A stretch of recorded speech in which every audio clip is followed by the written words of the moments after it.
ঘেটু করে দিয়েছে, ডক্টর জয় বাংলা করে দিয়েছে, মানে পিনাকিদার ভাষায় আর কি। উনি তো সবকিছু জয় বাংলা করে দেন এবং কি ঘেটু করার খবর পান।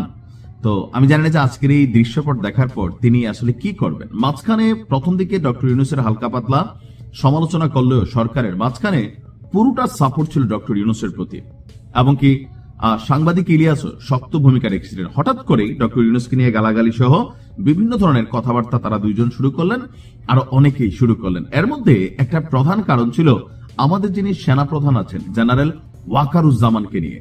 তারা ভাবছিল যে তাদের কথাবার্তায় বা তাদের চাপে বা মাঠে তারা যে শক্তি প্রদর্শন করে এগুলোতে ডক্টর ইউনূস ভয় পাবে এবং সেনাপ্রধানকে সরিয়ে দিবে। সেনাবাহিনীতে কু ঘটতেছে, সেনাবাহিনী এই করতেছে সেই করতেছে, অনেক কিছু চেষ্টা করেও কোনোভাবেই সেনাপ্রধান বনাম ডক্টর ইউনূসের মধ্যে যে দূরত্ব এটা কিন্তু তৈরি করতে পারে নাই তারা। উল্টো তারাই মাইনাস হয়ে গেছে সরকারের কাছ থেকে, তাই না? কারণ তারা এখন দেশে আসতে পারতেছে না। আসলে কিন্তু 100% বিপদে পড়বে। এই মুহূর্তে আসলে, আগামীতে আসলেও পড়তে পারে বিএনপির সময়। এখন আজকে সেনাপ্রধান জেনারেল ওয়াকারুজ্জামানকে বহিষ্কারের বদলে ডক্টর ইউনূস কি দিলেন? সেনাবাহিনী পদক 2025। খুবই গুরুত্বপূর্ণ একটা পদক, মানে তার চাকরির ঠিক শেষ সময়ে এসে ডক্টর ইউনূসের কাছ থেকে স্বীকৃতি হিসেবে নিয়ে নিলেন। সশস্ত্র বাহিনী দিবস ছিল আজকে। সশস্ত্র বাহিনী দিবস উপলক্ষে সেনাবাহিনীর প্রধান জেনারেল ওয়াকারুজ্জামানকে সেনাবাহিনী পদক দিয়েছেন প্রধান উপদেষ্টা ডক্টর মোহাম্মদ ইউনূস।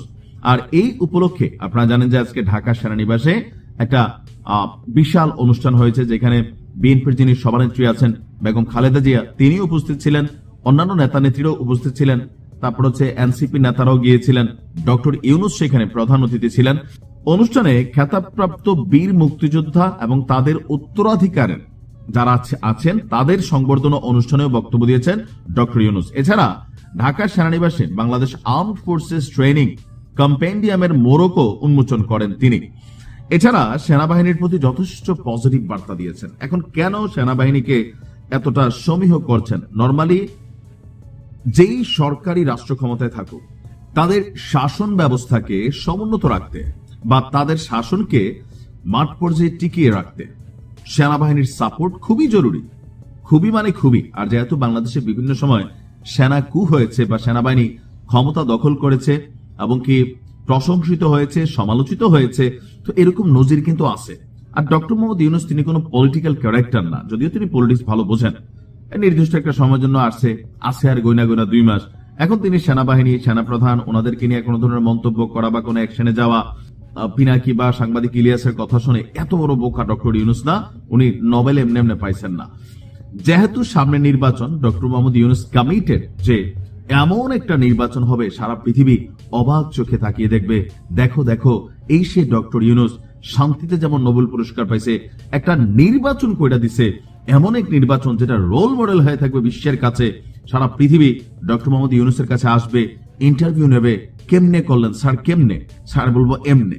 তো যে এমনি করার জন্য যে জিনিসটা দরকার সেটা হচ্ছে মাঠকে, লেভেল প্লেইং ফিল্ডকে নিরাপদ রাখা, নির্বাচনের দিন কোনো ধরনের কোনো অপ্রীতিকর ঘটনা না ঘটা, টোটাল সিচুয়েশনটা কন্ট্রোল রাখা। আর এই কন্ট্রোলিং এর খেলাটা এটা হচ্ছে সেনাবাহিনীর হাতে পুলিশের চেয়ে অনেক গুণ বেশি।